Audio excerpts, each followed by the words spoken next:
ever struggled with anxiety, panic, fear, nervousness, inability to sleep, you think the worst is going to happen at all times, then you, my friend, have dealt with vata type emotions. So I already listed a lot of the imbalances, but I also want to talk about what it looks like when it's in flow, because that's important to understand too. You know, vata people are very creative. They go with the flow. Like, you can change and you can be like, hey, I know we had plans to go to the movies, but do you want to go to the beach instead? And vata's going to be like, yes, I do. I would love that. That sounds amazing. Versus like a pitta person who's like, well, no, we said we were going to the movies. Like, they get very stuck on it. And kapha, who's just like, wherever you take them, they're cool. So this is just to give you an illustration of the kind of different psychological states associated with the dosha.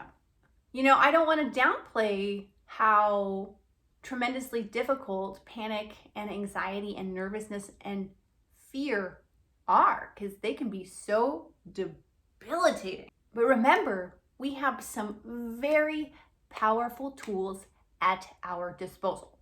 So when we're talking about Ayurveda and the doshas and emotional states, we want to remember a few very important things that I talked about in my first video. The first one being, the pathway of your mind is your entire body.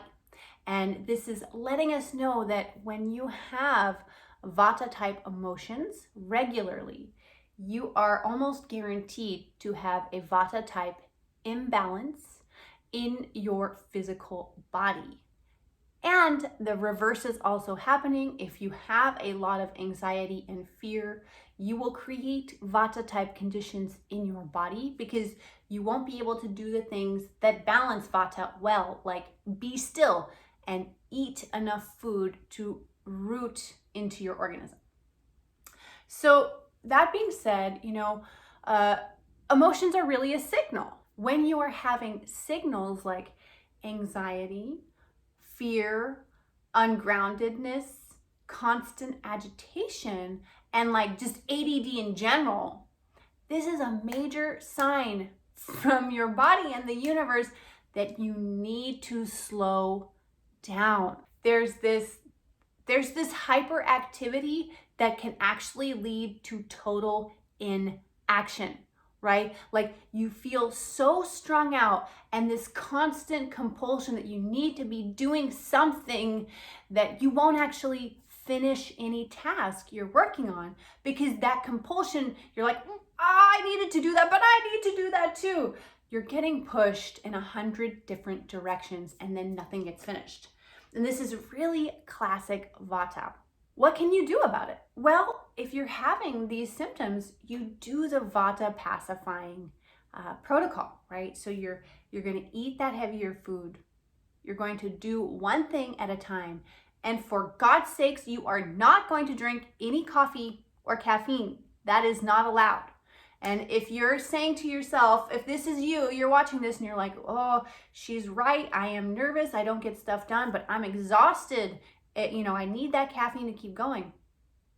No, what you need is a break. You need to give your body a chance to rest and rejuvenate.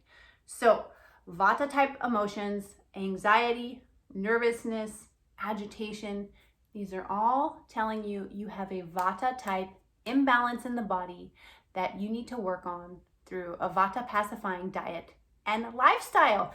And so you should actually say, thank you, body. Thank you for telling me. And I know I feel uncomfortable right now, but actually you're giving me the signals that I need so that I can go take the steps to fix myself so I can have better health and feel better and live in that state of bliss and peace and fulfillment that we all deserve and are seeking as human beings. So please leave a comment below if any of this is landing with you, what's standing out, if you can relate. And also know that if you want to go deeper, if you want some guidance, please reach out to me. I do take a limited number of clients, and I've got some really cool e-courses in the works. So you are not going to be alone. You are not alone in this. Community is here to help you. So don't be overwhelmed. You got this.